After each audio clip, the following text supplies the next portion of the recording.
willkommen zur Theaterstadenzeit.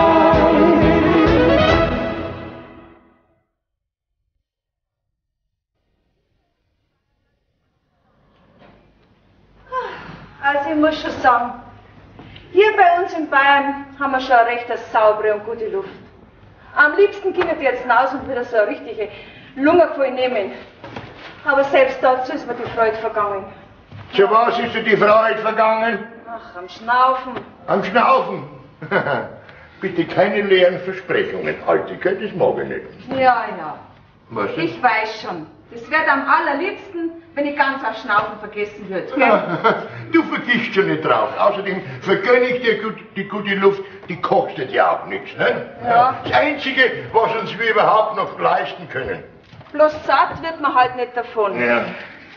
Mein Gott, alles. Was denn? Wie soll das noch weitergehen? Ja, mir das weiß ich auch nicht. Hier, mir geht's schon weitergehen. Eine Wut habe ich, aber schuld sind nur die Großkopferten. Weil sie für uns Kleinbauern überhaupt kein Verständnis mehr haben, ne? Und eine größere Wut habe ich auf diese Malefizpolitiker, die ja von der Landwirtschaft einen Dreck verstehen. Ja, jetzt reg dich doch nicht gleich wieder so Das auf. ist ja wahr auch. Ne? Diese blöden Subventionen, wenn ich das schon her, dem reichen Guggenbiegler haben sie sogar seinen Mercedes subventioniert.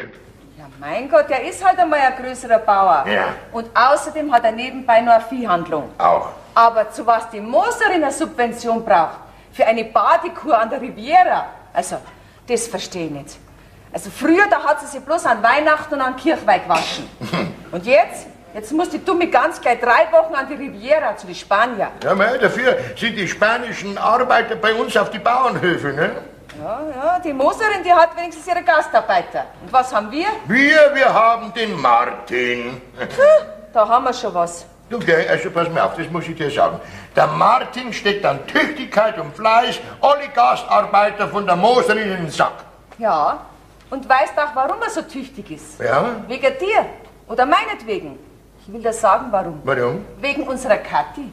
Jawohl, unserer Kathi will er imponieren. Ja, das Kannst du ja denken, warum. Natürlich kann er mir's denken, ne? Würde auch einen tüchtigen, sauberen Bauern abgeben, der Martin. Tja, hab ich's mir doch gleich gedacht. Was denn? Aber jetzt will ich dir mal was sagen. Dein tüchtiger, sauberer Martin, der kann Bauer werden, wo und wann er will. Aber niemals nicht mit meiner Kathi als Bäuerin. Na, warum denn nicht, wenn ich fragen darf, ha? Weil meine Kathi zu was Höherem bestimmt ist. Die soll mal das Geld heimbringen, was wir so nötig brauchen. Ich höre immer, meine Katte. Du meinst wohl unsere Katte. Ich war nämlich auch beteiligt daran, gell? Außerdem sind wir sowieso wertvoller, weil wir sind die Verleger, ihr seid nur die Herausgeberinnen. Ne? Mein Gott, das war doch höchstens ein Glückstreffer von dir. Ja, ich bin ja froh, dass ich wenigstens einmal was getroffen habe, wenn ich schon bei dir daneben geschossen habe. Ja. Außerdem darf man das Lausnierl ruhig ein bisschen netter sein zum Martin. Ja, soll's ihn vielleicht heiraten, den Notnickel? Na. Ein Leben voller Sorg und Plag soll meiner Katja erspart bleiben. Ja, mein Alter, was hab ich mich geschunden und geplagt mein Leben lang, ne? Kein Wirtshaus, keine Rauferei, nix. Höchstens einmal zum Fußballspiel bin ich gegangen, damit ich mich einmal richtig ausblären hab können. Ja, weil der zu Hause die Schneider dazu gefehlt hat, gell? Ja, reden wir von was anderem. Ja, wie immer. Was mit uns ist, da kommt sowieso deine Kathi, dann kannst du gleich ausfragen, kannst dich wieder unterhalten und ihr sagen, dass du einen Geldigen für sie rausgesucht hast. Ich verdufte und rufe aus wie Goethe, Mist, mehr ein Mist. Den kenn ich nicht. Du kennst den Goethe nicht? Nein. Macht er nichts draus, der hat die auch nicht kennt. Heute spinnt er mal wieder. Vater, wo gehst du denn hin? Ja, in den Stall, geh hinaus, wohin denn sonst? Ich komm gleich nach, Ja. gell? Hi, Mutter. Studierst die neuesten Tagesnachrichten? Nein, ich schau mir gerade das Bild da an von dem italienischen Sänger. Das ist ein fescher Mann. Naja, es geht schon. Was heißt, es geht schon? Schaut dir mal dem seine Figur an. Mein Gott, da wenn ich an meinen Alten denk. Also, Mutter, schau, wenn der jetzt keine Stimme hätte und wäre ein bisschen kleiner und ein bisschen dicker, dann würde er gerade so ausschauen, als wir... Wie der Vater meinst? Genau. Aber mir scheint, du bist heute nicht besonders gut auf den Vater zum Sprechen. Habt ihr euch zerstritten? Na, gestritten nicht. Probleme haben wir gewälzt, ja. Probleme. Probleme? Geh. Was habt denn ihr für Probleme? Um deine Zukunft ist gegangen. Und da sind wir halt ganz unterschiedlicher Meinung. Aha. Bestimmt wieder das alte Lied, der Martin. Jawohl. Und ihr hättet mich bloß fragen brauchen. So? Ja. Ja, du wirst doch nicht mit dem Martin... Achso, Mutter, was du immer gleich denkst. Na, außerdem ist mir der Martin viel zu langweilig. Jawohl, na. Der bringt nicht einmal den Mund richtig auf, wenn ich mit ihm sprich. Nein, brauchst keine Angst haben, Mutter. Der Martin ist ganz tief unter meinem Niveau. Jawohl. Und das soll er auch bleiben. Weißt, Kathi, wenn wir Frauen auch nichts haben, aber unseren Stolz haben wir. Und wenn es bei dir mal so weit ist mit der Heiraterei, dann soll es wenigstens nicht so ein windiger Knecht sein, wie der Martin einer ist. Also an was du immer alles denkst. Ja, ich denke schon das Richtige. Für dich muss ein gescheites Mannsbild her. Also das kannst nicht behaupten, dass der Martin kein gescheites Mannsbild ist. Wenn er sich noch manchmal ein bisschen mehr trauen wird. Versteh mich halt jetzt nicht falsch. Ich meine, ein Mannsbild, der auch das nötige Kleingeld mitbringt. Verstehst du, der Geldiger? Ja, also wegen am Geld heiratet ihr bestimmt nicht. Naja, ein bisschen sauber soll er natürlich auch ausschauen. Obwohl, Kathi, wenn einer Geld hat, schaut er immer gut aus. Glaub mir's. Sag einmal, Mutter, wie kannst denn du nur so berechnend sein? Also, wenn einmal der Richtige kommt, dann muss das Herz schon auch mitreden. Der Verstand ist das wichtigste, Mädel. So ein Schmarrn. Eine Vernunft-Ehe gehe ich bestimmt nicht ein. Naja, dann heiratst halt aus Vernunft und sei Geld aus Liebe. Was ist denn? Was ich suche, ist nicht Reichtum, sondern Liebe, Treue und Zärtlichkeit. Mei, schön. Bin 30, gut aussehend, selbstständiger Privatier, gesellschaftsfähig mit Niveau. Siehst, Kathi, der hat genauso ein Niveau wie du. Ach, und 400.000 Mark Vermögen. Oh, da bleibt sogar mir die Luft weg. Fifi, für 400.000 Mark. Horch, weiter. Und ein hohes Einkommen. Das auch noch. Meine Liebhabereien, Natur, Berge und vor allem mein Herz, das ich verwöhnen möchte, sowie einige Hobbys. Mein Pferdchen hat er auch noch. Psst. Welches Mädchen fühlt sich überflüssig und möchte Mittelpunkt meines Lebens werden? Also so ein Schmarrn. Was heißt das Schmarrn? Mein liebes Kind, bei 400.000 Mark, da hört sich der Schmarrn auf. Ha. Also Was Mutter, weiter? das Inserat, das stinkt doch. Ja, aber nach Geld. Geh zu, du glaubst doch das nicht, was da drin steht. Natürlich, sonst würden sie es doch nicht drucken. Also für mich ist das wirklich alles ein totaler Blödsinn. Was? Moment, lass die Zeitung da, Kathi. Da setz dich hin, Kind. Dem Warum? wird jetzt sofort geschrieben. Ja, aber Mutter, ich kann doch den mit 400.000 Mark, Kathi. Warum meinte ich nicht? Vielleicht ist es eine Lehre für die Mutter. Und der Martin, glaube ich, schaut's aus nicht. Schau, Kathi, da ist alles drin. Und dass du dabei recht schön schreibst, gell? Ja. Jesus, da bin ich aufgeregt. 400.000 Mark. Also? Also? Was also? Ja, was soll ich denn schreiben? Ach so, ja. Sehr geehrter Herr, ich möchte auf Ihre Inseration... Ich möchte auf Ihre Inserierung... In unserem Tagblatt möchte ich auf Ihre Annonce... Ich möchte retournieren. Mei, Kathi, bist du gescheit. Sag einmal, wo hast denn du die Bildung her? Vom Vater? Na, von dem ganz gewiss nicht. Na. Ja, dann weiß ich es auch nicht. Also weiter. Also, hier bei uns finden Sie alles, was Ihnen gefallen tut. Was Ihnen gefällt. Was es gefällt. Mutter, das heißt gefällt und nicht gefallen tut. Ach so, ja. Was Ihnen gefällt. Natur, Berge und ein Herz zum Verwöhnen. Lach nicht, das ist schön. Also, nur Hobbys haben wir keine. Aber vielleicht kann mein Vater, der Bauer, ein paar so Rösser besorgen. So, Punkt. Was, Punkt? Ja, der Brief ist doch jetzt aus, oder? Der ist noch lange nicht aus. Schreib Was? weiter. Wir haben 10 Milchkühe, einen prämierten Stier, 10 Schafe, 10 Gossen, Ziegen und alles ABC-frei. Mutter, TBC-frei heißt Ja, das. das meine ich ja. Also, heute bringst du wieder alles durcheinander. So, Kathi, und jetzt kommt die Hauptsache, das Vermögen. Ja, wie schreiben wir denn da? Ganz einfach, horch. Vermögen Sie mich zu verwöhnen, dann kommen Sie bald. Mit der nächsten Post, indem ich auf Sie warte, verbleibe ich Ihre sehr ehr- und tugendsame Jungfrau. Na, also das schreibe ich nicht. Wieso? Trifft es bei dir nicht mehr zu? Blödsinn. Mutter, das sind ganz intime Sachen. Und sowas schreibt man doch nicht einfach in einen Brief. Ja, ich habe halt gemeint, das wäre ein gutes Renommee für uns. Ja. Na, dann schreibst halt Ihre sehr ehr- und tugendsame Katharina Dimpfel. Katharina Dimpfel. Also recht romantisch ist Ihr Name ja gerade nicht. Aber urwüchsig. Das lass schauen, schön hast du geschrieben. Der wird ganz weg sein, wenn er den Brief sieht. Ja. Und jetzt noch die Adresse. Da, halt mal. Also, So. Und oben ins Eck, da schreibst rein, Kennwort Jungfernbichl. also Mutter, heute hast du wirklich gute Ideen. Ausgerechnet unsere Ziegenweide nimmst du als Kennwort. Ja, ich weiß schon warum. Der fremde Herr, der braucht ja nicht zu wissen, dass da nur unsere Ziegen grausen. Also So, gut. ich trage jetzt den Brief gleich runter ins Dorf und Kathi, dass du ja nichts am Vater erzählst von Nein. dem, was wir vorhaben, gell? Mein Gott, na, 400.000 Mark. Kathi, ich wär ganz narrisch. Na Mutter, bitte bleib so wie es bist, es reicht. Also, neugierig bin ich ja, was das für ein komischer Typ ist.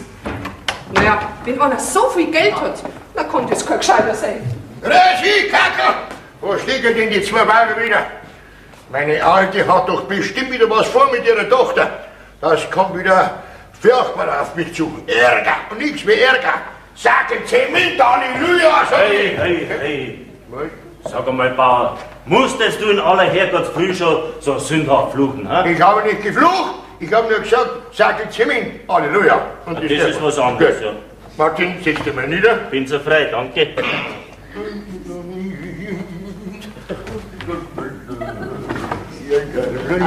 Jetzt trinken wir mal miteinander. So, lala. So. Jetzt trinken wir den Schnapsal miteinander. Jawohl. Einen schönen, selbstgebrannten Enzian, gell, ja. Prost. Prost, Bauer. Ich sag ja, es gibt nichts Besseres, als wenn in der Früh schon ein Glas Schnaps. Es gibt noch was Besseres. Ja, was denn? 2 Glasel Enzian. Ja, Prost. jetzt hast du wieder recht. Du aber, das hat doch ganz bestimmt einen Grund, dass du mich in der Früh schon zu 2 Glas Schnaps einlädst. Hat auch einen Grund. Ja? Ich muss dir ein Geheimnis anvertrauen. Aber sie hat ja nichts meiner Alten oder irgend sonst jemanden, gell? Kein Wort. Möchte meine Alte mit einem großen, erfreudigen Ereignis überraschen. Ja, kriegst du Kind? Warte, dann so blöder Herr. Martin, du weißt, wir stehen vom Ruhi. Ja, aber das ist kein Geheimnis. Na, das nicht, aber komm mal her zu mir. Ja, was ist denn? Martin, was siehst du da drüben? Da drüben? Ja, Eine ganze Menge Arbeit, die auf uns wartet. die kann ruhig warten, die läuft uns nicht davon. Ich meine, ein Stückchen weiter hinter dem Rübenacker, was siehst du da? Da, ein Jungfernbichl, Genau. unser Schafweiden. Jawohl, unsere ehemalige Schafweide. Wieso ehemalige? Soll das vielleicht heißen, dass du die stinkigen Viecher endlich verkaufst? Nein, die stinkigen Viecher bleiben da. Die haben uns schon sehr oft geholfen, waren oft unsere letzte Rettung. Verhungert sind schon viele, aber verstummt ist noch keiner. Nein, ich möchte diesen Jungfernbichl verkaufen, und zwar gut verkaufen. Halt mich doch nicht für einen Narren. Was ist so denn? Ja, den Grund, den kauft doch niemand.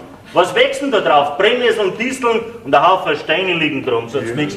Der den kauft, der müsste doch komplett sein. Jawohl, und diesen kompletten habe ich. Ich habe einen Käufer gefunden, einen sehr feinen Herrn sogar, ein gewisser Kurator. Was, ein Kurator? Ja, ja. Und?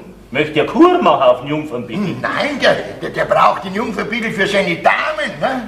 Für was für Damen? Zu was braucht der Damen da drum? Nein, pass auf, der Kurator, der betreut, das ist die Damen aus einem Damenstift, ne? Damenstift? Ja.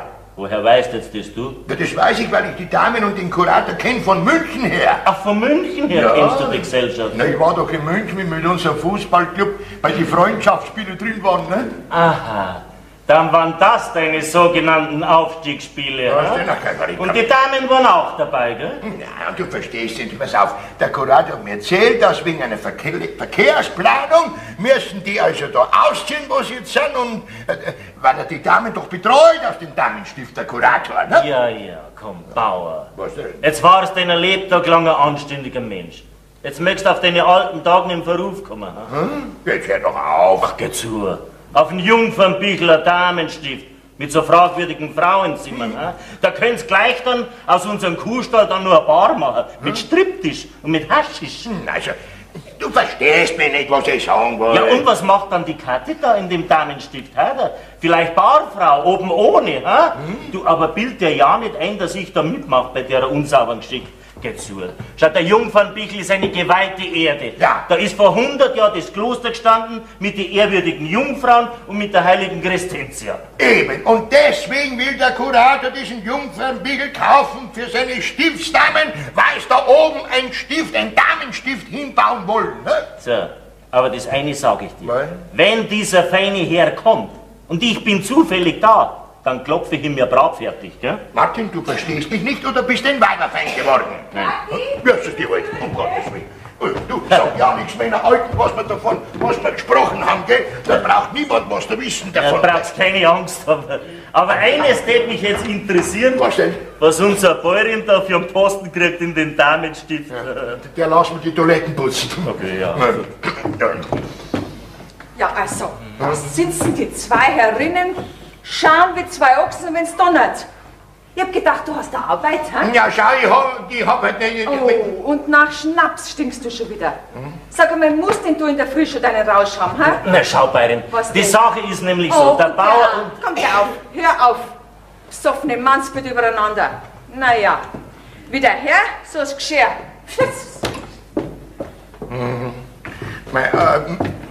Das ist doch wirklich nicht zu fassen. Wir haben so viel zu tun und wir sitzen zusammeneinander. Vater, Ja? ich hab glaubt, ihr pressiert so. Jetzt pressiert's mir eben nicht mehr.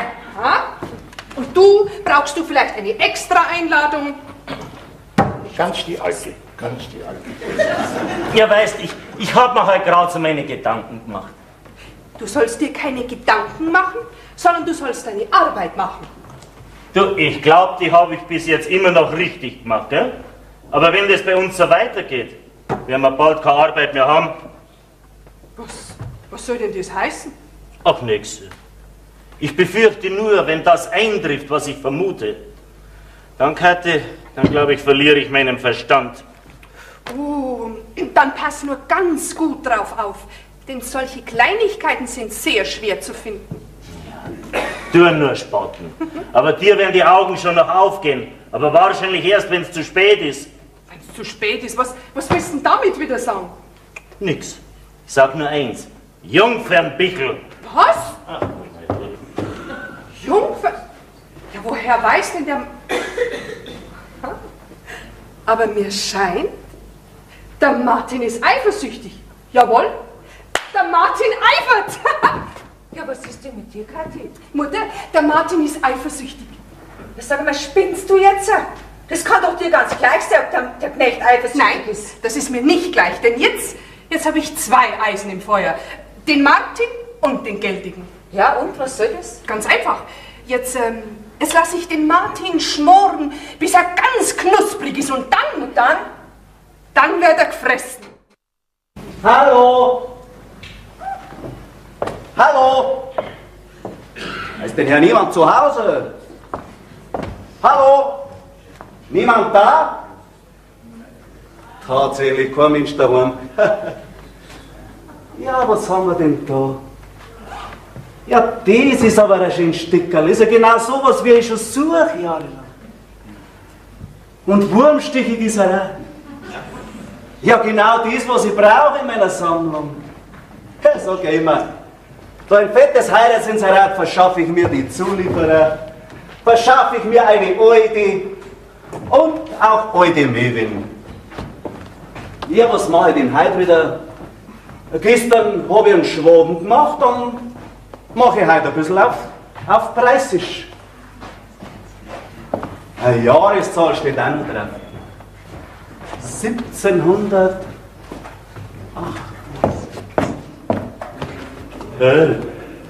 Was haben wir denn da für einen komischen Vogel? Hä? Wie bitte? Wenn Sie da drinnen Geld suchen, da ist keines drin. Das hätten wir uns selber rausgemacht. Gell? Was für eine absurde Verdächtigung. Ich komme doch nicht zum Stehlen hierher. Ich bin auf Besuch hier. Ach so, das habe ich ja nicht wissen können. Ne? Ich habe geglaubt, Sie wären so einer. Lächerlich.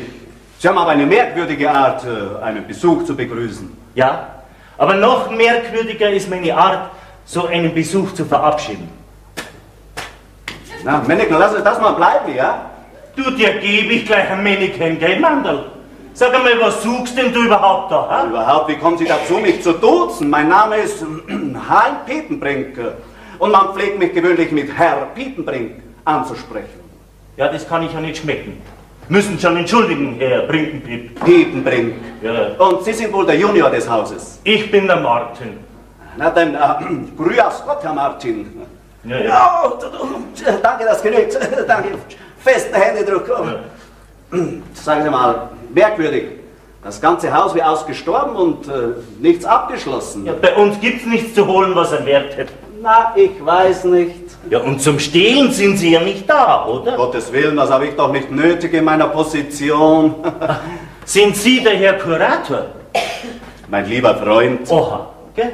Ein lieber Freund bin ich noch lange nicht, gell? Aber das lässt sich doch leicht nachholen. Sie sind ein kluger Mensch und wenn ich ihm vertrauen könnte... Und vertrauen können Sie mir schon gleich gar nicht, gell? Und wenn Sie glauben, dass ich bei der sauberen Geschichte mit den Jungfernbücheln mitmache, dann haben Sie sich getäuscht. Wie, Sie wissen bereits? Sie sind also doch der Herr Kurator, wa? Ich verstehe nicht. Ja, das geht Ihnen wohl nicht schnell genug mit diesen Weibergeschichten, was? Na, Weibergeschichten klingt dann doch etwas vulgär. Mein lieber Herr Martin, ich komme in den edelsten Absichten, sozusagen auf Schwingen der Liebe. Ja, dann schwingen Sie ja gleich wieder weiter. Da hier oben haben wir keinen Platz für einen Harem. Harem? Na, verstehen Sie mich doch richtig. Es geht mir darum, die Zuneigung der ganzen Familie für meine Zukunftspläne zu gewinnen. Ich sage nur ein Wort. Jungfernbüchel. Also da. Ist jetzt die Katze heraus aus dem Sack. Du, das eine sag ich dir. Bau du den Damenstift auf der Zugspitze droben, aber nicht bei uns auf dem Jungfernbüchel. Da laufen uns ja die ganzen Schafe weg, wenn du da drum rumrennst. Was ist denn da los? Da ist überhaupt nichts los. Nur der da, das ist ein Schlawiner. Was? Da schau her. Sind Sie der Schlawiner? Ja, aber wo denken Sie hin? Ganz im Gegenteil. Irrtum. Aber Ihr Sohn scheint mir einen schlechten Tag erwischt zu haben. Was, Sohn? Ha, das ist der Martin, unser Knecht. Mein Gott, das wenn mein Sohn wäre, dann hätte ihn schon im ersten Badewasser ertrinkt. Aber, gnädige Frau. Ich bin keine gnädige Frau. Ich bin die Bäuerin da vom Hof. Und wer sind Sie, wenn man fragen darf? Ach ja, verzeihen Sie. Piepenbrink. Hein Piepenbrink aus Brunsbüttelskog. So, der Herr Piepsbums aus Dingsbrunz. Na, ist ja egal, ist ja nicht so wichtig. Ja, mitnichten, gnädige Frau, sehr wichtig. Ich sage nur ein Wort. Jungfernbüchel. Na, Sie sind der Herr, mit dem ich 400... Ich meine, der das Inserat aufgegeben hat. Genau der bin ich. Ach, das freut mich aber. Grüße Gott, Herr... Piepenbrink. Ja, ein Hein schöner Piepenbrink, Name. ja. Also wirklich ein schöner Name. Der erinnert mich so an den Pfeifentabak, den mein Mann früher immer geraucht hat. Ja. Sehr schmeichelhaft. Aber bitteschön, setzen Sie sich doch. Oh, bitteschön, gell? sehr aufmerksam. Dankeschön. Ja. Also Sie sind der Herr. Dann haben Sie also den Brief von meiner Tochter bekommen. Ja, aber natürlich, sonst wäre ich doch nicht hier. Ein reizender Brief. Eine rührende Botschaft des Herzens. Sozusagen Liebesgrüße vom Alpenrand zur Watterkant. Ja, deshalb flog meine Sehnsucht auch in Windeseile voraus. Ah ja, und Sie sind mit der Bundesbahn nachkommen, gell? Wo denken Sie hin? Ich habe doch meinen eigenen Wagen, eine schwere Limousine, Stundengeschwindigkeit 180 Kilometer. 180 Kilometer, von da drum bis da runter. Und zum Dank muss ich mir dann eine vulgäre Behandlung eines exzentrischen Landwirtschaftsgehilfen gefallen lassen. Ach, da müssen Sie sich nichts denken. Wissen Sie, der Martin, das ist halt ein ganz geschörter Bauernlackel, ja. Eben, das erklärt auch sein dreschpflegehaftes Benehmen. Ja, ja. So ein Knecht, der steht ja weit unter dem Niveau von so einem Herrn, wie Sie sind, Herr Piepsenbrunz, ja. Piepenbrink. Ja. Kein Piepenbrink. Schöner Name, wirklich. Ja, aber ich sitze da so rum und habe Sie noch gar nicht gefragt, ob Sie nicht gerne eine Brotzeit haben möchten. Eine Milli oder ein Käse. Ich meine, eine Milch oder ein Käse oder ein kleines Schmankerl. Nein, danke, Frau. Dimpfel. Therese Dimpfel, wenn es nichts ausmacht. Durchaus nicht, Frau Dimpfel. Ein schöner Name. Ja. Klingt so echt bayerisch nach Bierdimpfel. Naja, so komisch finde ich den Namen auch wieder nicht.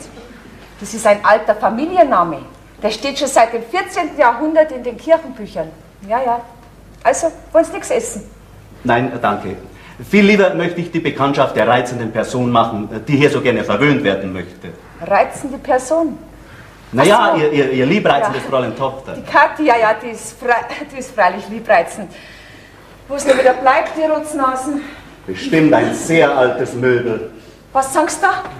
Meine Kathi, ein altes Möbel? Ja, sagen Sie mal, wie reden denn Ja. Sie von meiner Tochter? Wer redet denn jetzt von Ihrer Tochter? Ich meine doch hier diesen alten Schrank. Ach so, ja. Ja, der ist wirklich alt. Der kommt bald raus. Wissen Sie, wir richten uns nämlich ganz neu ein, ganz modern. Man muss ja schließlich mit der Zeit gehen.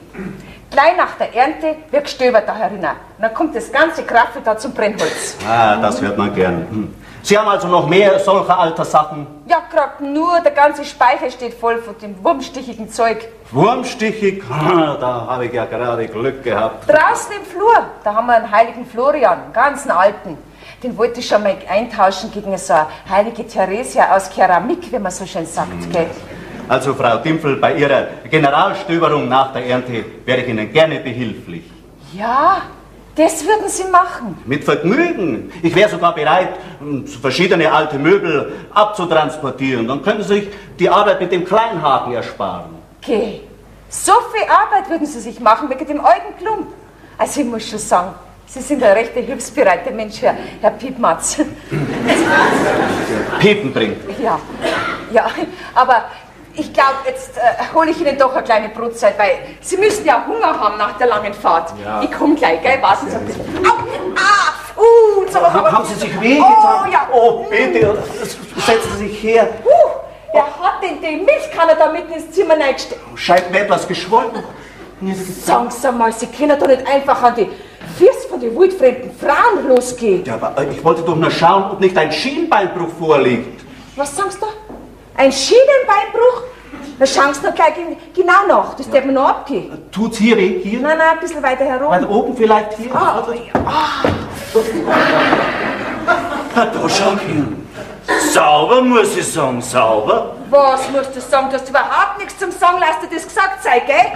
Das ist das Kleine. Sie müssen verstehen, ein kleiner Unfall. Ach, ein kleiner Unfall. Ja, das habe ich gesehen, Sie Sexualhängis. Ja, bist denn du narrisch geworden, sag einmal? Du kannst doch so einen vornehmen Gast nicht so behandeln, das ist Der doch vornehm? ein Missverständnis, du Depp. Ein Missverständnis, so. Du, ich glaube, dieses Missverständnis muss ich mal Brühwarm unserem Bauern erzählen, was? Stark bist. An dem Ganzen bist doch bloß du schuld, weil du die Milchkanne da mitten ins Zimmer reingestellt hast. Warten Sie, gnädige Frau. Was sagen Sie? Ich werde dieses Gerät entfernen. Ja, sagen Sie kurz. Passt aber auch ganz gut hier zu dieser Einrichtung. Komm, geh weg.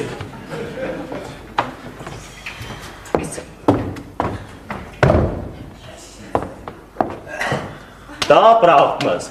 Nicht bloß da. Das ist doch ein Glaubst du das noch? Komm jetzt, Herr Pimpelschwing, geh mal. Piepenbrink.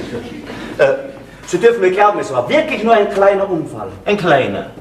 Und wenn es ein großer gewesen wäre, wie weit wären sie denn dann noch laufen übers Knie? Ekelhafter Kerl.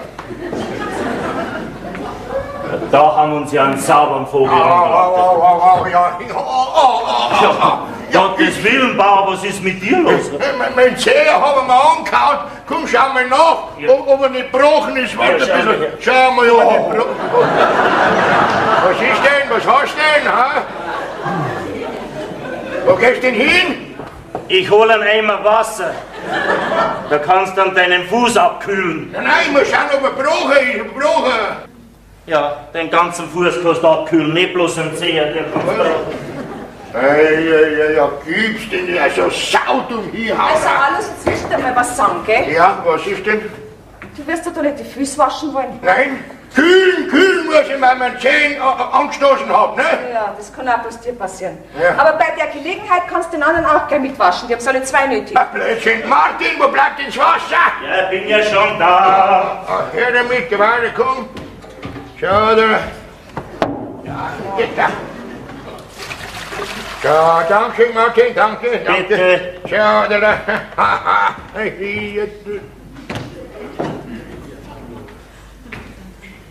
Wer ist denn er? Das sagt er dann schon. Ja. Na, ist das kalt. Oh. So eine kleine Abkühlung kann da gar nicht schaden. Naja, ist doch was Feines, so kaltes, frisches Wasser. Ha?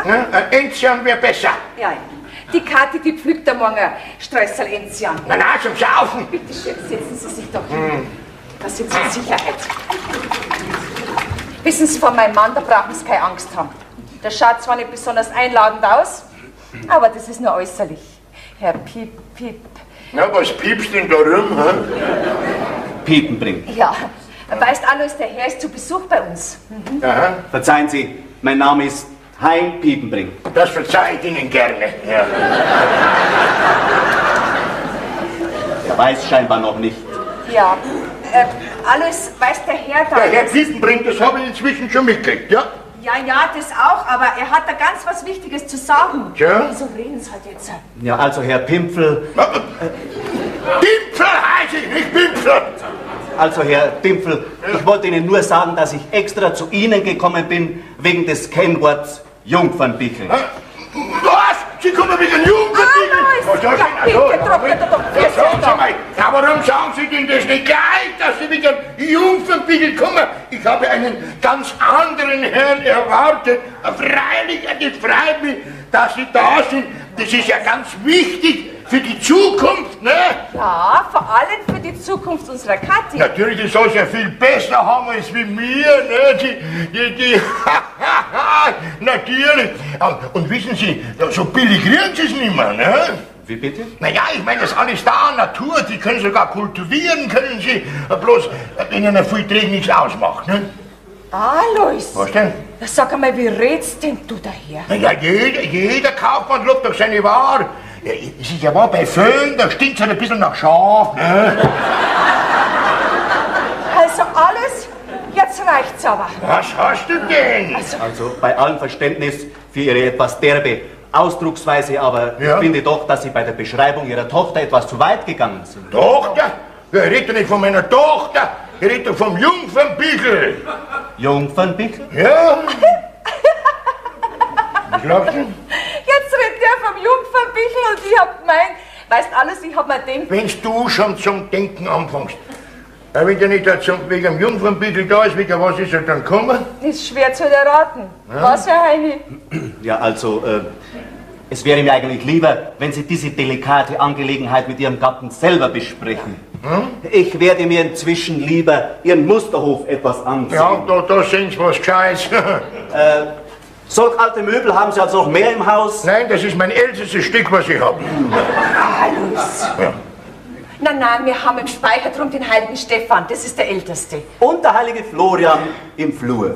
Den werde ich mir mal besonders ins Auge fassen. Also dann tschüss, liebe Landsleute. Ja, sag einmal, Ja. Jungfernbickel, was meinst denn du für einen Jungfernbickel? Ja, also mein Jungfernbichl ist halt ein anderer als wie der deine wahrscheinlich. Gibt's denn da noch einen? Ja. Ja, aber wenn der nicht wegen einem Jungfernbickel da ist, wegen was ist er dann da? Ja, wegen unserer Kathi, du Schafskopf. Was, der möchte die Kathi, der Schafskopf? Der Hein, der Pippenpinks da, ne? Ja, wo hat's denn den kennengelernt? Naja, weißt, er hat eine Annonce aufgegeben in unserer Zeitung. Ja. Und auf die haben wir geschrieben. Und als Kennwort haben wir ein Jungfernbüchel angegeben. So einfach ist es. Kennwort Jungfernbüchel. Ah, und da soll also meine Tochter diesen Zeitungsheini da. Na, das mag ich nicht, dass meine Tochter aus der Zeitung heiratet. Nein, wirklich nicht. Ja, na, also wenn der wegen ein Jungfernbüchel nicht da ist und ich wollte den Jungfernbüchel, ja, wenn ich möchte ihn doch verkaufen, ne? Was sagst du da? Du möchtest ein Jungfernbüchel verkaufen? Ja, freilich. Sauber. Solche Geschäfte machst du hinter meinem Rücken. Der ist ja breit genug. Jetzt bitte ich dich und du nicht spotten, gell? Du weißt ganz genau, dass mir mein Vater den Jungfernbüchel vermacht hat. Ja. Dass wir alle Zeit an ihn denken. Ja, da denke ich jedes Jahr dran, wenn die Hypotheken fällig sind. Na, aber was sagst du dann zu dem Vogel, den wir gekriegt haben? Hm? Ja, das Blöde ist, der will den Jungfernbüchel gar nicht kaufen. Nicht? Na, Ja, was denn dann? die Kathi. Was möchte er? Na ja, Die Karte kaufen? Naja, die ist unverkäuflich. Du weißt ja genau, was für Pläne ich zwischen dir und der Kathi hab, ne? Ja, freilich weiß es.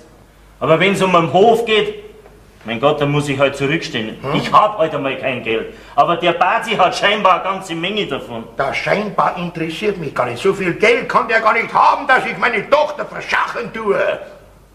Bauer, das tut so richtig gut, wenn du das sagst. Gell? Naja, das Geld ist ja auch nicht so wichtig. Ich bin immer der Meinung, dass ein junger Fäscher und ein tüchtiger Bauer wichtig ist. Bist du nicht meiner Meinung? Ja, schon. Ich glaube schon, dass ein junger Bauer wieder einiges ausrichten könnte. Ja, aber... Nix aber. Ich hoffe, dass die Kathi früh genug draufkommt, dass sie diesen Luftikus wieder aushaut. Ja, hoffentlich. Naja, sag einmal, du magst doch meine Kathi, ne? Auch wenn es manchmal auch ein bisschen spinnt, ne? Wie du so fragen kannst. Natürlich mag es. Aber ob sie mich mag, das ist die Frage. Und zeigen tut mir's nicht. Ja, habt ihr noch nicht geredet miteinander, hm? Nein, ich wollte es nicht fragen. Ich wollte mir blöde Antwort ersparen. Bin ja schließlich nur der Knecht. Aber jetzt wird's aber Zeit, dass du mal redest drüber, oder nicht? Ja, irgendwann wird sich schon Gelegenheit Na, finden. irgendwann. Ja, da muss ich wieder einschalten. Einmal auf diplomatische Weise werde ich den Kerl schon ausbringen. Ja. Überlass das nur mir fällt schon wieder was ein. Warte mal. Ja, wenn er jetzt Zeit hat. Ja. Chancen hat er ja bei den Weibern. Wenn ich bloß dran denke, wie der bei der Bäuerin angegriffen hat, da hört sich doch alles auf. Ah, ist da gar niemand da? Nein, außer mir niemand. Seit wann zählst denn du schon? Ja, das weiß ich schon, dass ich in deinem Register nicht mehr zähle. Für dich da zählen jetzt nur noch Märchenprinzen mit goldenen Schlössern, die im Winde liegen. Nein, ich kann halt nichts dafür, dass mir die Männer alle nachlaufen. Ja, wegen mir wollte sich sogar schon einmal einer umbringen. Ja, zum Beispiel der Förster von Thalham. Den habe ich gestern übrigens getroffen auf dem Volksfest. Du sag einmal, wollte sich der wegen dir nicht erschießen? Du, der Schuss muss ein bisschen daneben gegangen sein. Denn wie ich mit dem Annerl in die Geisterbahn einsteigen gesehen habe, da war er quicklebendig. Das Annerl, die schmeißt sich doch an jeden am Hals. Ja, sogar an Förster sei leicht, gell? Martin. Ja? Martin, du musst es jetzt einsehen, dass mit uns zwei einfach so nicht mehr weitergehen kann. So. Und ich habe halt immer noch so leise Hoffnungen gehabt. Martin, wenn statt allerweil zu hoffen, endlich mal im richtigen Augenblick handeln würdest. Mein Gott, wann weiß ich denn, wann bei dir der richtige Augenblick ist? Also wenn du das auch nicht weißt, dann kann ich dir nicht helfen. Außerdem kriege ich jetzt dann Besuch. Und da wäre es dir lieber, wenn ich verschwinde, ich weiß schon. Ja. Kannst das wohl gar nicht mehr erwarten, bis du in die Arme nehmen kannst, ah? Ja, kennst du den du schon persönlich? Ja, ich habe das Vergnügen bereits gehabt. Ja, und? Er hat's überlebt. Ich will wissen, wie er ausschaut. Dutzend war er. Aber zum Heiraten tut er schon. Ja, das ist wieder typisch für dich. Wie kannst du so einen vornehmen Herrn einfach so verleumden? Der und vornehm. Ein ganz ausgeschamter Schürzenjäger ist es. Geht, der putzt doch seine Bratzen bei jedem Weiberleid ab. Aha, da sieht man mal, wie du lügst. Ja, an mir hat er nämlich seine Bratzen noch nicht abputzt. Ja, und schließlich und endlich bin ja ich die einzige Frau da auf dem Hof. Ach so. Und deine Mutter? Für was hältst du die? Ist das keine Frau? Hm? Aber du wirst doch nicht damit sagen wollen... Doch, genau das will ich damit sagen. Ich bin nämlich zufällig Zeuge gewesen. Wer mit der Hand übers Knie hinaufgefahren ist. Wo ist der hingefahren? Übers Knie! Rede vielleicht nicht laut und deutlich. Ja, bitte, wie hoch übers Knie ist der raufgefahren? Wie hoch? Ja, wie hoch? Ja, ungefähr so weit. Das klappt. Das war hoch genug. Und auch fest genug. Danke. Oh, jetzt glaube ich, bin ich doch ein bisschen zu weit gegangen. Ich gehe ihm lieber nach. Martin! Oh. Grüß Gott, schönes Fräulein. Oh, Entschuldigung. Grüß Gott, ich bin zwar nicht Ihr Martin, aber ein anständiger Mensch. Darf ich eintreten? Aber bitte, selbstverständlich, kommen Sie doch rein. Sie gestatten, dass ich mich vorstelle. Bogomil Proststaller ist mein Name. So heiße ich nämlich. Ja, aber da können Sie wohl nichts dafür. Nein, da haben Sie recht. Ich bin nämlich gar nicht gefragt worden, wie ich einmal heißen möchte bei meiner Taufe. Und wenn Sie jetzt gefragt worden wären, wie würden Sie dann heißen? Dann würde ich jetzt Agamemnon heißen. Agamemnon Proststaller. Agamemnon. Ja. Das ist aber ein komischer Heiliger. Also, den habe ich noch nie in unserem Kalender gelesen. Glaube ich. Es ist auch gar kein Heiliger. Das war ein alter Grieche. Ach so? Ja. Ja, aber bitte, jetzt weiß ich immer noch nicht, was Sie bei uns wollen. Ja, das würde ich ganz gerne mit Ihren Herrn Papa selbst besprechen, wenn es so. ging. Also, passen Sie auf, wenn Sie ein Hausierer sind, die sagen ja gleich, kauft wer bei uns gar nichts, überhaupt nichts. Entschuldigung, schau ich aus wie ein Hausierer? Ich, der Bogomil Proststaller. Nein, ich meine, Ihnen kann ich's ja sagen. Ich bin da wegen dem Jungfernpickel. Was? Jesus Maria und Josef. Wieso denn Jesus Maria? Wo ist er denn, Ihr Herr Papa? Ich möchte nämlich mit ihm die geschäftlichen Sachen besprechen und ich meine, ich bin sehr in Eile. Da schau her. Und das Geschäftliche, das scheint für Sie das Wichtigste zu sein. Aber natürlich, mein oberstes Geschäftsprinzip ist, Zeit ist Geld. Ja, ich möchte nämlich genau wissen, was ich mir einhandle für mein Geld. Also einhandeln für Ihr Geld? Also das ist ja wohl wirklich der Gipfel. Und von der Liebe reden Sie überhaupt nicht. Aber mein liebes Fräulein, was hat denn die Liebe mit unserem Handel zu tun? Tja, jetzt reicht's mir aber. Und Ihr liebes Fräulein bin ich überhaupt nicht, gell? Ja, aber wie kommen Sie denn darauf, dass ich heiraten möchte? Ach, so einer sind Sie auch noch. Ha, dann hat also der Martin doch recht gehabt. Ja, wie kommen Sie denn nur drauf, dass ich... Also passen Sie auf, damit Sie sich gleich auskennen. Aus uns wird überhaupt nichts. Am besten ist, Sie packen eine 7 Sachen und verschwinden es wieder daher, wo es herkommen sind, ja? Aber liebes Fräulein, ich möchte doch gar nicht heiraten. Ich war doch schon einmal verheiratet. Was? Ja, und meine alte... Verzeihung. Meine Frau, Gott hab sie selig, ging einmal in die Schwammerl. Und nach dem Genuss derselben von hinnen. Und seit der Zeit bin ich Witwer. Und das bleibe ich auch. Denn schon der weise Diogenes hat gesagt, wer wieder heiratet, ist es nicht wert, dass er seine Frau losgeworden ist. Tja, und jetzt habe ich 40 Weibsleut am Häuschen. Was? 40? Aber Sie sind doch kein Türke.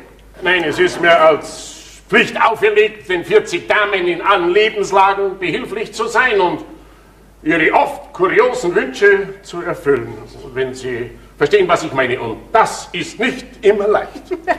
Das kann ich mir allerdings vorstellen. Aber jetzt weiß ich immer noch nicht, wieso Sie auf das Kennwort Jungfernbichl kommen. Wieso Kennwort? Der Jungfernbichl ist doch kein Kennwort. Das ist doch ein Hügel mit einer herrlichen Aussicht. Ach verstehe ich Sie erst. Ja, Sie wollen unseren Jungfernpickel kaufen? Ja, deswegen bin ich eigentlich hier. Wissen Sie, es ist nämlich so. Eine meiner Damen hat den Jungfernpickel vor Monaten gesehen und war so begeistert davon, dass sie mich beauftragt hat, den Jungfernpickel um jeden Preis zu kaufen. Und heute bin ich da, um den Jungfernpickel und meine 40 Räuber... Bitte? Verzeihung. Und meine 40 Damen den Jungfernpickel in Empfang zu nehmen. Ja, um Himmels Willen, was wollen denn Ihre Damen dort oben anfangen? Ein Stift bauen. Ach so? Ja, und ich bin der Kurator von dem Damenstift. Ich habe alle nötigen Unterlagen bei mir und wissen Sie, ich habe nämlich die Prokura von den Damen. Also, naja, Gott sei Dank. Wieso bitte Gott sei Dank? Ja, ich meine, Gott sei Dank, dass Sie mich nicht heiraten wollen. Ja, wollen täte ich schon, aber Was? dürfen darf ich mich nicht dran. Ne? Also, ich verstehe schon, wegen den 40 Damen. Erstens, ja, und zweitens scheint mir da einer auf dem Hof zu sein, der wesentlich besser zu Ihnen passt als ich. Tja, das schon, aber Wieso, was gibt's denn für ein Aber? ich habe Probleme. Gleich mehrere. Also, genau genommen 2. Liebesprobleme. Aha. Also pass auf, schönes Kind. Ich meine, du musst entschuldigen, wenn ich jetzt per Du bin mit dir, aber da spricht sich's leichter. Und in der Sache hättest du dir gar keinen besseren Ratgeber finden können als mich, den Bogomil Bruststeller. Das ist nämlich eine Spezialität von mir. So? Also, wo drückt der Schuh? Tja, ganz einfach. Da im Haus sind 2 Männer. Ja, der Martin und der andere? Ja, den kenne ich ja noch gar nicht. Und heiraten will ich ihn erst recht nicht. Naja, der sollte ja eigentlich nur Mittel zum Zweck sein, damit der Martin endlich ein bisschen ein Schneid kriegt. Und ab heute gibt es auch noch einen dritten Mann. Was, einen dritten? Jawohl, Ja, bitte, wer soll das sein? ich? Was? Ja, Also jetzt fangen Sie auch noch an. nein, nur so aus Diplomatie. Pass auf, die Sache ist so. Ich meine nur pro forma. Den du dir jetzt momentan einbildest, der bin ich. Wieso? Ja, dann wird man an der Reaktion der beiden anderen merken, welcher wirklich deiner würdig ist. Verstehst du? Ah ja, also eifersüchtig machen alle 2. Genau. Ja, Ja. bei dem Theater, da spiele ich gern mit. Ja. Gut, also, ich bin die Kathi. Ich bin der Bogomil. Ich komm gleich rüber, gell? Der Martin kommt, fang mal an. Ja, machen wir gleich ab, ja. Ach, Bogomil. Ja, Katilein. Ach, ich bin ja so glücklich. Ich war noch nie so glücklich als wie jetzt. Ist das wahr, Kathi? Ja. Aber was glaubst du, was deine Eltern dazu sagen? Aber das lass nur ganz meine Sorge sein. Aha, ja, und den Altersunterschied, ich Aber meine... Bogomil, so groß ist doch der auch nicht bei uns 2. Außerdem habe ich schon in der Zeitung gelesen, dass sogar eine 20-Jährige von einem 60-Jährigen ein Kind bekommen hat. Ja, es wäre doch kein Wunder bei dem heutigen Stand der Medizin. Ja, Bogomil, das sieht man ja an dir. Katilein, Ach, mein ach, ich habe einen Bogomil. Schlag bei den Weibern. Och, ist das schön. Katilein. Was machst denn du da? Ich umarme meinen Hochzeit. Was? Ja, gehst du gleich weg da. Das ist doch der Falsche. Also da hört sie doch alles auf. Also Mutter, du hast doch gesagt. Statt bist du ungeratenes Kind, du. Also, wenn ich bitten darf, gnädige Frau, es ist... Haben überhaupt nichts zu bitten, mein Herr. Da ist die Tür. Zack, zack, geh mal. Hopp, hopp, hopp, hopp. Da ist er. Moment, meine Tasche, die möchte ich schon bitte mitnehmen, wenn ich Bitte schön, dürfte. da haben sie einen Klump. Und jetzt schaffst du das rauskommen, aber ein bisschen schnell. So, weißt du, wie du da jetzt gerade rausgeschmissen hast? Das ist mir wurscht. Aber am Vater nicht. Den trifft nämlich der Schlag. Tja, was geht denn das dein Vater an? Sehr viel. Der Herr wollte nämlich den Jungfernpickel kaufen. Was sagst du? Der wollte den... Und das Bargeld hat er auch schon dabei gehabt. Hat er auch schon dabei? Jawohl. Und ich schmeiß den raus. Kathi, mich trifft der Schlag. Aber diesmal vom Vater. Ich weiß nicht. Was denn? Die kommt einfach nicht, die Kathi. Das Lausdirndl, das wird doch nicht in den Hungerstreik treten wollen. Ja, kein Wunder, dass dir der Appetit vergangen ist, wenn du den Bogomil schon bei der Tieren ausgefeuert hast, ne? Hinausgefeuert. Bloß ein bisschen geklupft habe ich, das ist alles. Gelumpft, dass du das hinausgeworfen hast, ne? Ja, und warum? Ja. Weil er so unverschämt mit der Kathi rumpussiert hat. Aber den braucht man nicht so rausschmeißen. Noch dazu seinen feinen Herrn, einen Kurator. Den muss man doch mit ganz anderem Maß messen. Das kannst du mit einem gewöhnlichen Menschen machen. Mit mir. Und so ein Kurator hat vielleicht eine Extrawurst. Jetzt will ich dir mal was sagen. Dieser feine Herr wird niemals nicht mein Schwiegersohn. Wenn er noch so viel Geld hat. Was er mir übrigens erst einmal vorweisen muss. Tja, und 40 Weiber soll er haben. Dass ich nicht lach. Der wird ja nicht einmal mit einer fertig. Ja, guten Morgen, Kathi.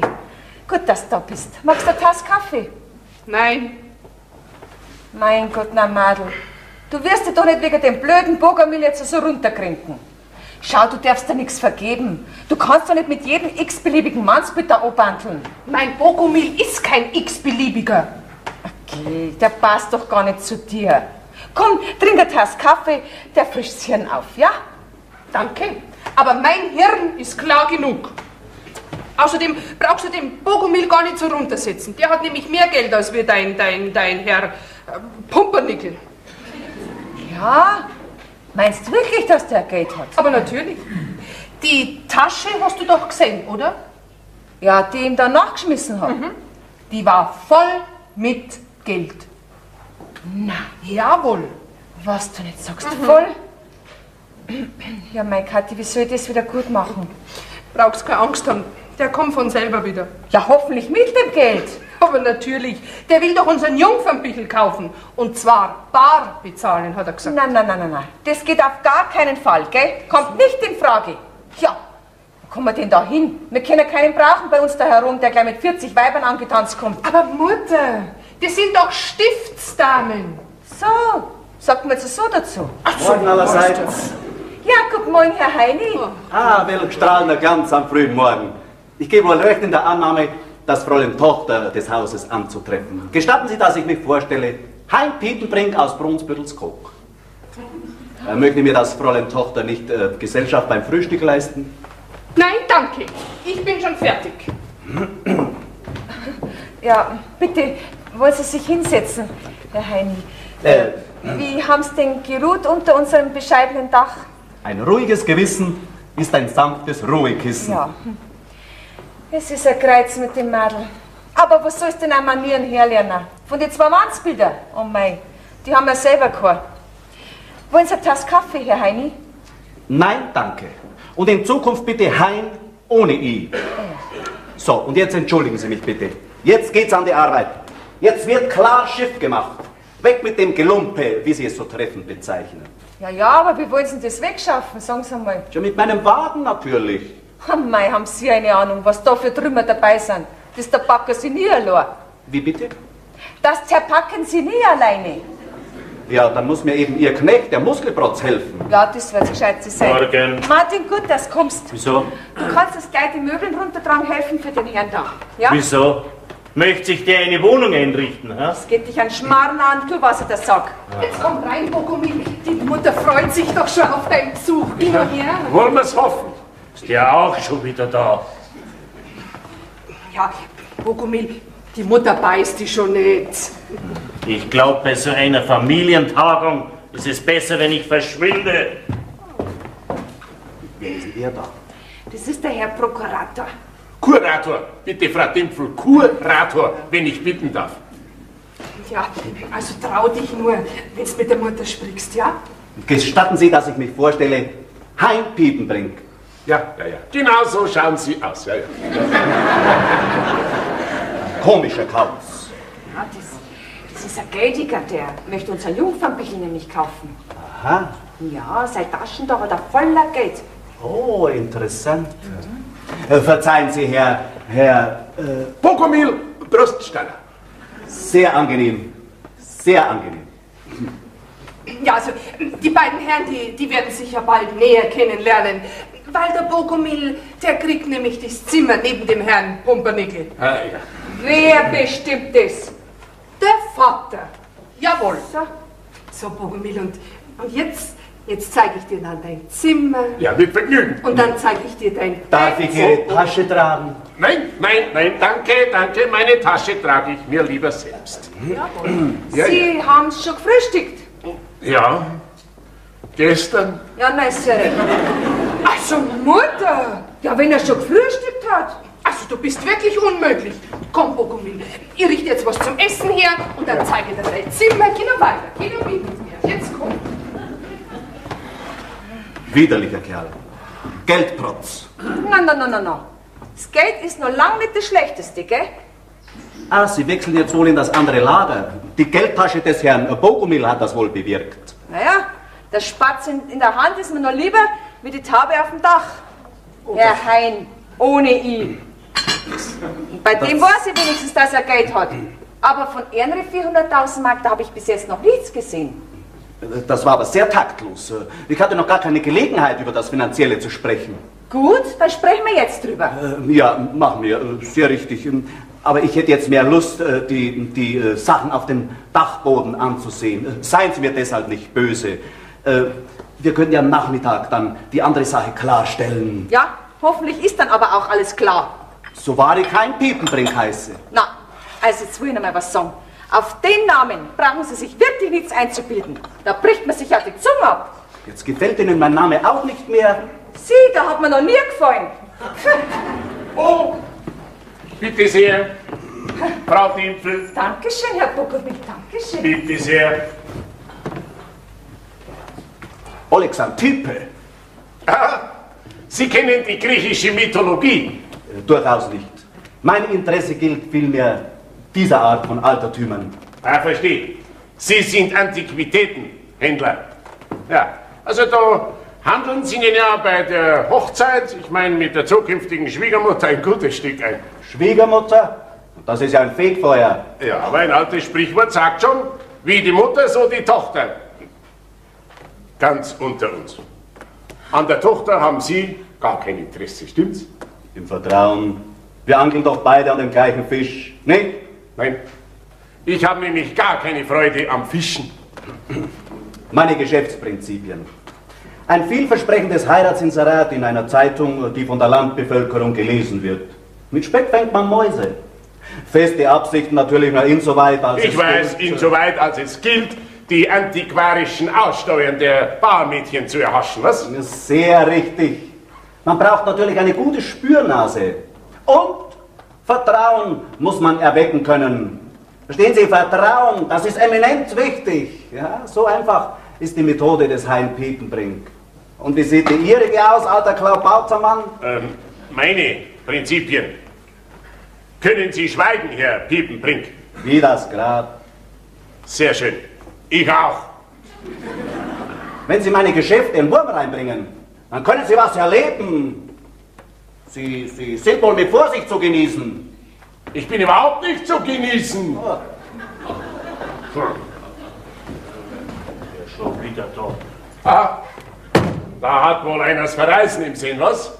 Ich wüsste nicht, wem das interessieren könnte. Ja, außer mir vielleicht noch eine gewisse Kathi. Ja, ausgerechnet die. Ich bin überzeugt, dass eine gewisse Kathi furchtbar traurig wäre, wenn der Martin so sang- und klanglos einfach verschwindet.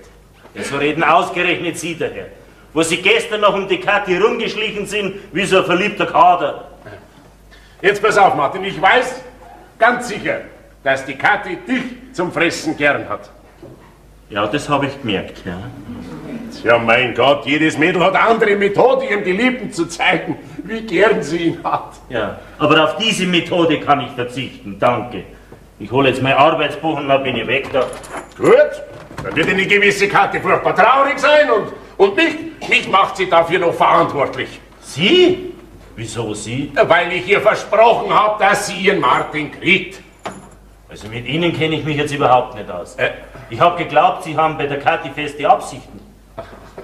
Aber weder feste noch lockere, Martin. Wir haben lediglich ein Geschäftsgeheimnis miteinander. Ja, und?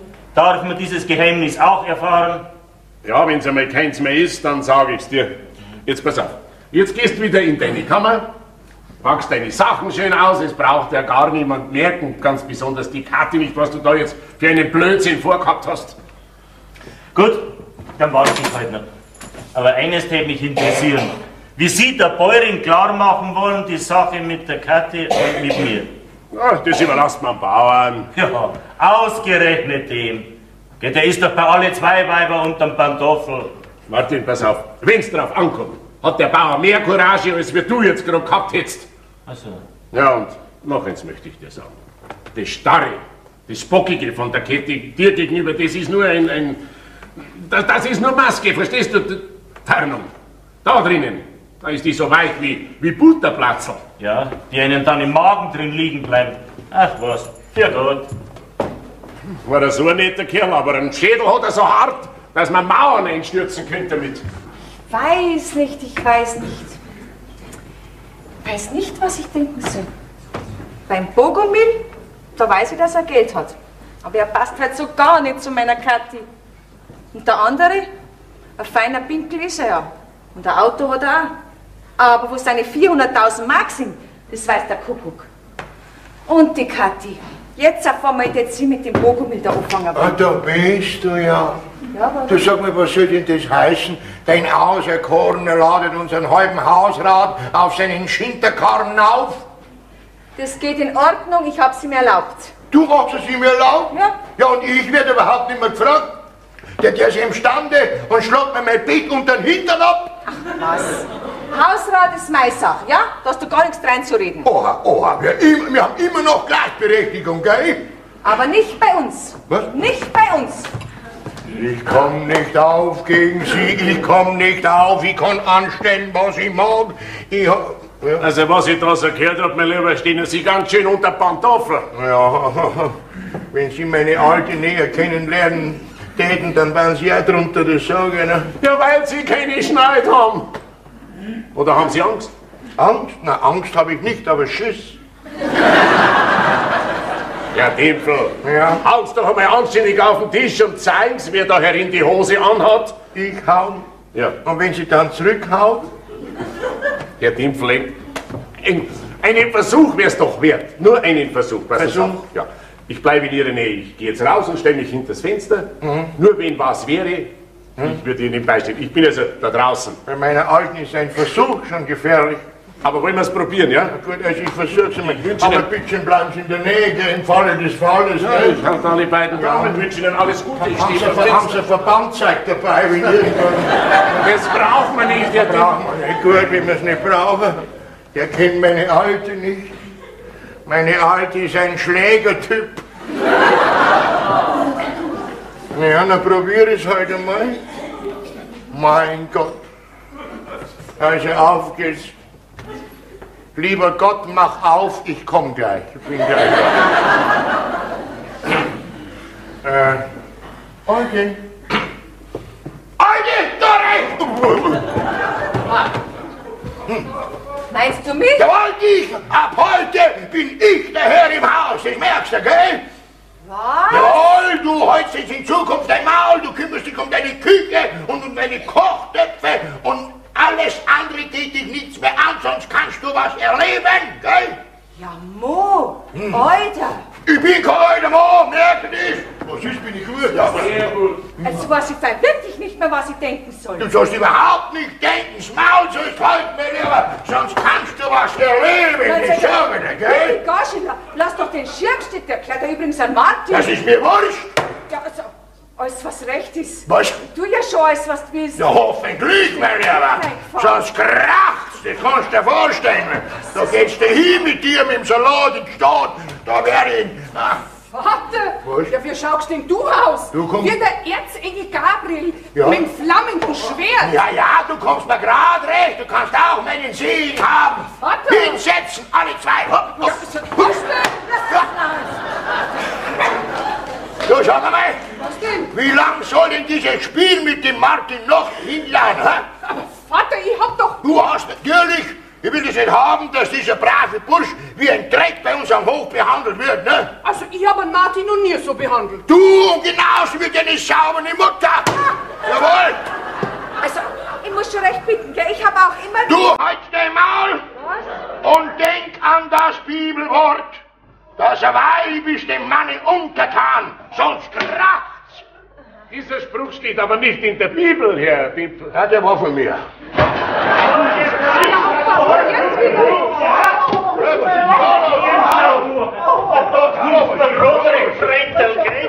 Sag mal, was ist denn passiert? Gerade im Moment habe ich ihn erwischt, wie unseren heiligen Florian von der Wand abmontieren wollte. Da schaut, was er noch gehabt hat. Ja, das ist ja meine Tasche, Martin. Ja, die hat er auch schon im Auto verstaut gehabt. Und die alten Möbelfunds, die habe ich auch wieder alle runter von seinem Auto gebracht. Das hast du gut gemacht, ne? Dieser Fischzug ist Ihnen also misslungen, Herr. Meine Herrschaften, ein reines Versehen, das ist ein Irrtum. Was? Ja, das ist ein Irrtum. Irrtum? Herr Hein, ich muss mich schon sehr wundern, also. Ja.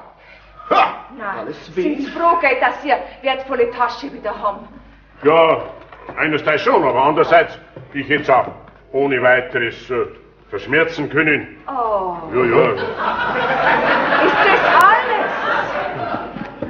Ja. Und ich hab gedacht, Du sollst das Denken den Pferden überlassen, die haben größere Köpfe. Auf das, was du wartest, das habe ich bereits in der Tasche. Da, kannst lesen. 350.000 Alter, wir sind reich. Ich bin reich. Du bist nur die bescheidene Nutznießerin, merkt ihr das, gell? Haha, und Sie, Herr Hübenbrinkelbumsel, Ich muss was Sie müssen, lassen Sie nicht aufhalten. Das heißt da hinten, auf Wiedersehen. Mei, oh mei, und auf so einen Gauner bin ich reingefallen. Ja. Ist ja bloß gut, dass der Martin... Kathi? Martin? Was macht's denn jetzt zwei da? Was? Na, wenn du das nicht weißt, dann wirst du es nie mehr lernen. Na, Frau Dimpel, was sagen Sie jetzt zu Ihrem neuen Schwiegersohn? Lieber Riesemann, als dieser wurmstickige Hochzeiler. Jawohl.